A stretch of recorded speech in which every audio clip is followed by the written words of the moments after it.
Hi, everyone. I'm John Gallant, Enterprise Consulting Director with Foundry. And I'm really glad you're joining us for a discussion that I love. And it's a discussion I'm really eager to have. And it's about CIOs working with the board of directors. We're going to talk about how best to communicate with the board of directors, what to do if the board asks you to present. And then maybe if we have time, we'll talk about how to prepare to become a board member, if that's something as a CIO that you have in mind. My partner today in this discussion is Myrna Soto. And we were talking to Myrna. It's difficult to figure out what title to give Myrna when we present her as a speaker, because she's done so many things: founder, CEO, board member, investor, former CIO, former CISO, and many other things. Myrna, let me first say welcome, and I'm so glad to have you. Thank you, John. I really do appreciate not only the opportunity to have this discussion with you today, appreciate the content, subject matter, and your kind words about my experience. And I'm really just tapping the surface of what you've done. You've done so many interesting things in your career.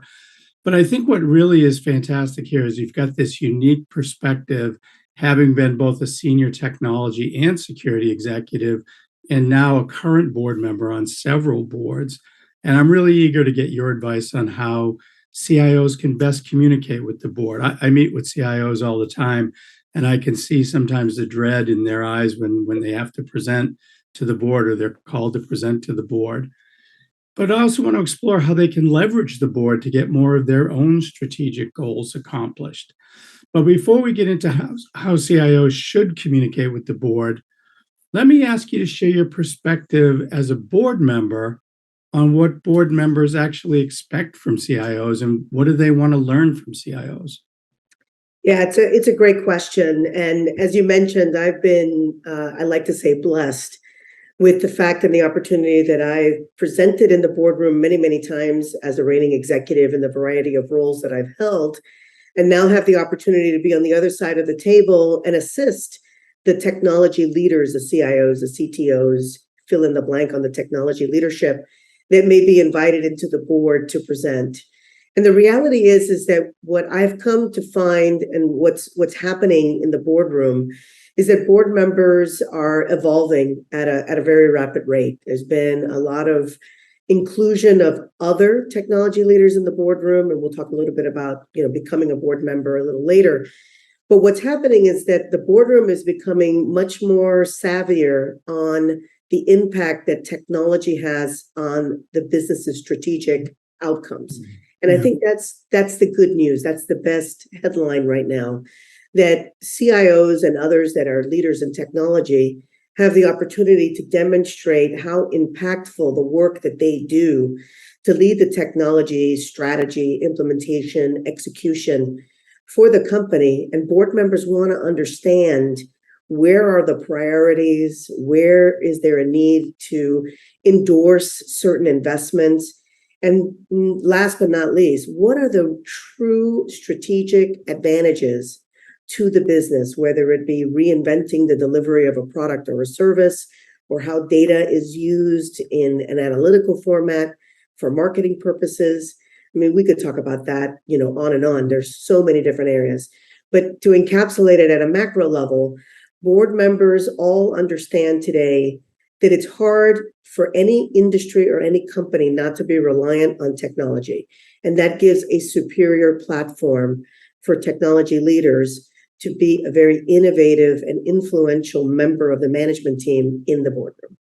So that sounds like good news, but it also sounds like a little bit of a double-edged sword in that you've got a more tech-savvy board. So it seems also that the expectations when you present to the board are much higher these days.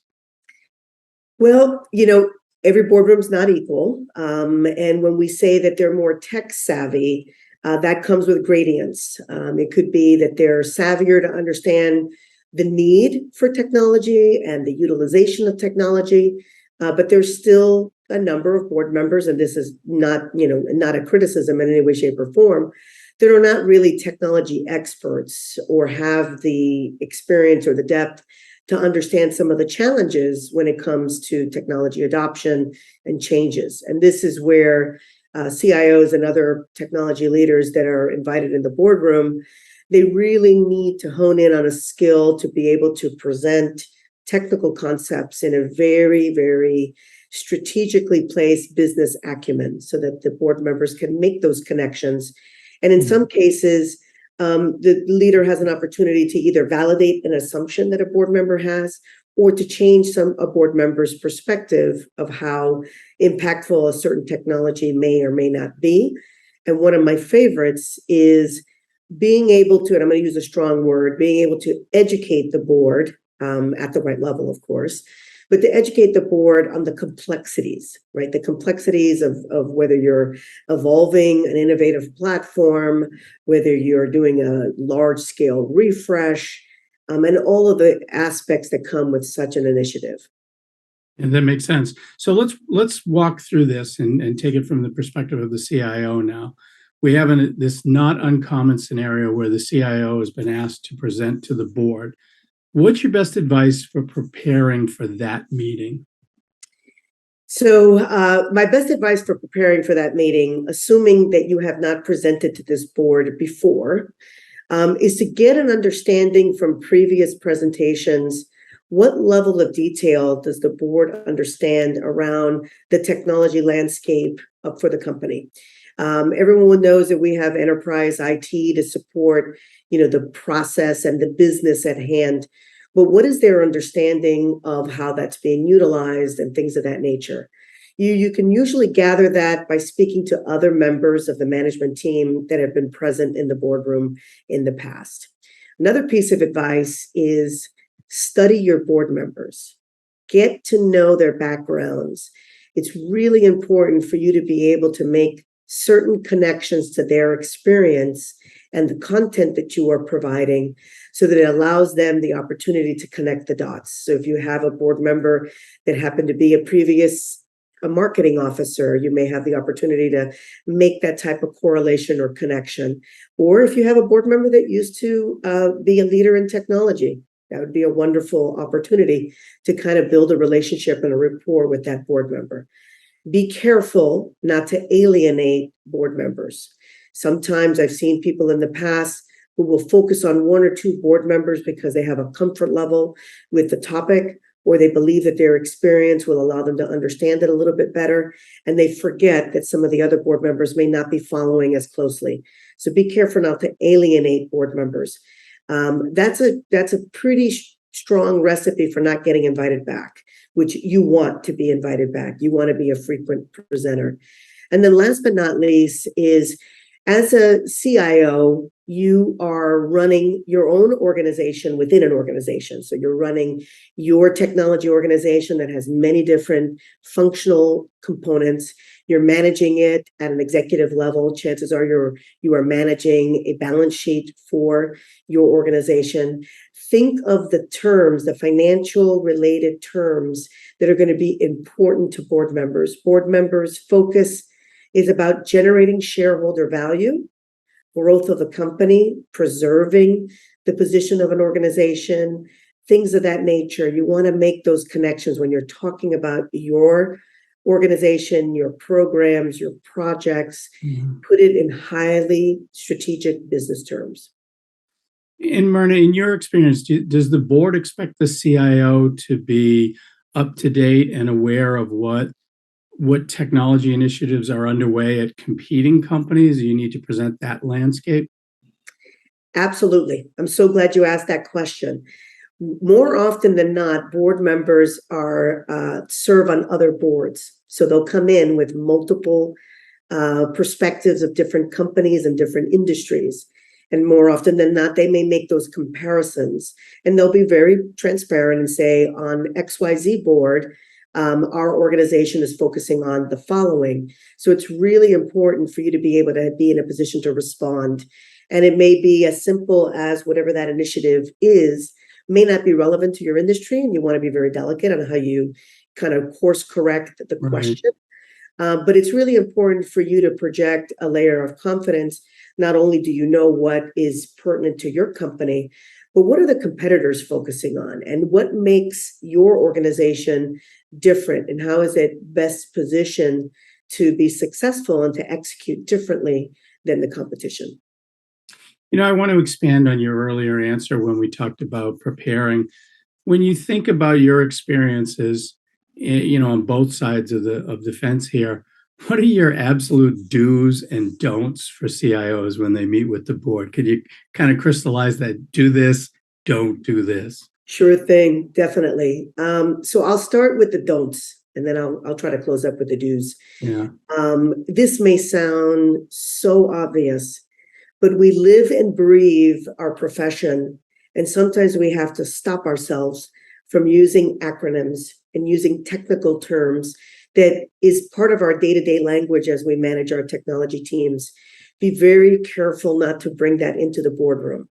If you do, and you catch yourself using an acronym or using a technical term, catch yourself and immediately give them a nugget of knowledge.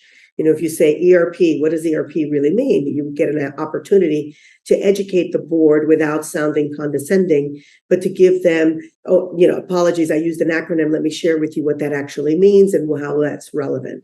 That's a number one don't in my book. The second is, going back to some of the comments I made previously, is don't assume that your audience has a layer of detail that would make some of the concepts that you are presenting obvious. If you're talking about, I'll pick one, you're talking about a new system implementation, and change management is part of your project or your program update. You want to make sure that you make references to it in the context and the spirit that it's meant to serve. Every single subject matter expert is not just the technologist, but every single subject matter expert struggles with this. They've got to kind of train themselves to speak in business language and to make sure that they don't use technical jargon or jargon that's related to the profession that could potentially confuse board members. Right. Good news is that a lot of times board members will just ask you. They'll just say, I'm sorry, what did you mean by that? Or what are you referring to? And you'll have that opportunity to kind of course correct. But if you have a chance to do it naturally and to be able to provide that layer of perspective, it really goes a long way.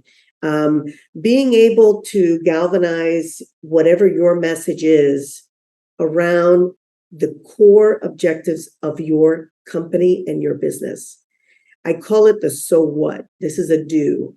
Make sure that when you're presenting concepts, updates, imperatives, that you have an opportunity to tie it back to a corporate objective, to tie it back to something that's super relevant to the board as it relates to the company's progress. And then another do is, if your corporate culture facilitates, it's always wonderful to build relationships with your board members outside of the boardroom. If you have an opportunity, maybe one or two presentations in, to have, a sidebar conversation. Sometimes you'll be invited to the board dinner. The management team sometimes is invited. Take advantage of those opportunities to build a rapport with board members. And what you'll find is they end up becoming a really good sounding board as you prepare for future presentations. Yeah, that makes a lot of sense. And in light of what you just said, it kind of goes without saying, but being deeply cognizant and aware of what the major corporate goals and initiatives are would certainly seem to be a prerequisite for doing any of this well. Amen. Amen. I couldn't agree more, because what the board is looking for is that you are the leader of the technology organization, but that you are a business leader. And that once you make that connection and you project in that fashion, your audience will be captured. So Myrna, this is the Barbara Walters portion of the interview where I ask you to get deeply personal. Can you share an example from your time as a CIO when you had a meeting with the board that either went really well or really poorly, and what you learned from that experience? Absolutely. And I will try to give you an example of both as quickly as I can to give our audience a bit of perspective. So I'll give you the one that went awfully wrong first. The scenario that went awfully wrong, I was early in my, I like to call it, career in board presentation. It was the first time that I was presenting to the board. It was one of my previous technology roles at a particular company. And I went into the meeting with the objective of giving the board an update on an integration program for a merger that we were about to do.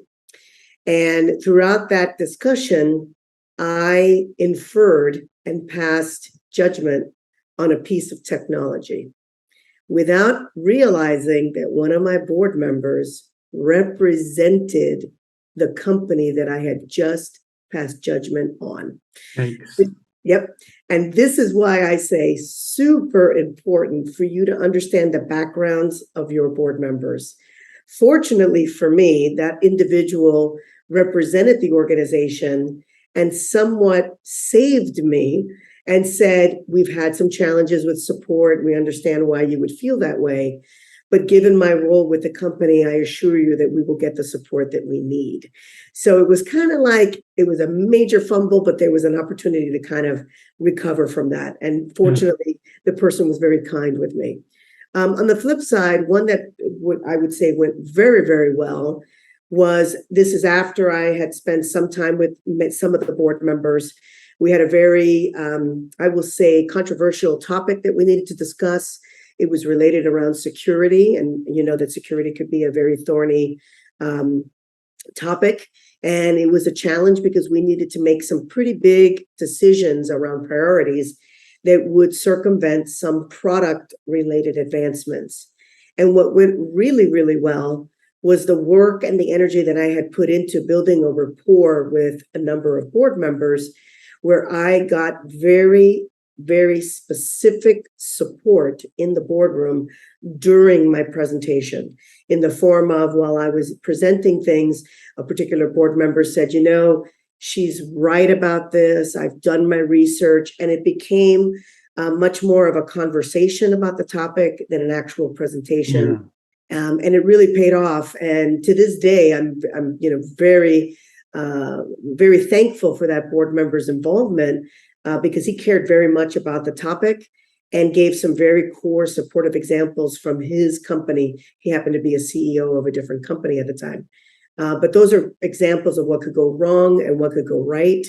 But the good news is, I would tell my colleagues out there, don't fear the boardroom. This is a great opportunity for you to build the executive presence of your role in the boardroom and to demonstrate the importance of your function. Yeah, that's great. And we only have a couple minutes left, but I did want to echo a theme that's come up a couple times in your answers, which is really about cultivating those relationships with the board members outside the boardroom in order to build that rapport and build that connection. I think is so valuable. So Myrna, I want to shift to this focus of CIOs that might want to become board members. I think let's start off, and maybe you could quickly say, what's the most important thing CIOs should know about what's actually involved in serving on a board? Yeah, what's really important for CIOs to get an understanding about is the concept of governance and the function of the board, why they exist, and the practices and principles of governance in the boardroom. It may sound a little obvious, but things like being able to execute on consent actions and to formulate consensus around decisions that are being made in the boardroom. It's important for folks to understand, when you serve in the boardroom, you do not work for the company. You're not an employee of the company, but you are representing the interests of shareholders and investors in the boardroom. And obviously, their goal is to help with the strategic vision of the company, to be able to opine and lean in on strategies, and to approve large-scale investments and changes for the company. That all comes with a ton of governance principles, especially if it's a publicly traded publicly traded company. So I would encourage, and anyone that's interested in board service, take some time and educate yourselves on governance practices. There's a ton of different associations that can give you that purview. And then, of course, if you've happened to serve in a private company or a nonprofit board, there are nuances that are slightly different, but all of it builds up the competency of serving in the boardroom. Okay, so as our final question, we have about a minute left. That's a great piece of advice for, to begin, understand how a board actually works and what it does. What's some other advice you have on the ways that CIOs can prepare for a board role? Well, it starts with your ability to present. So as you look at your ability to present to the board and learning from that interaction, you will prepare yourself to be a great board member on the other side of the table. Going back to the governance process, that's also a very important aspect. And I know I've already mentioned this a few times, but I feel that it's just utterly important, is to be able to articulate your experience as a CIO and the impacts that it has to the business and how it translates to being an effective board member by bringing that experience and those perspectives into the boardroom. Just like you are assisting with the knowledge level of board members when you present, you do the same as a board member with your board colleagues. So that's another opportunity for CIOs to consider. That's great. Myrna, fantastic advice about speaking to the board and preparing for the board. I really appreciate the fact that you were able to combine your many different perspectives to give this advice. Thank you so much. My pleasure. Thank you so much for having me today.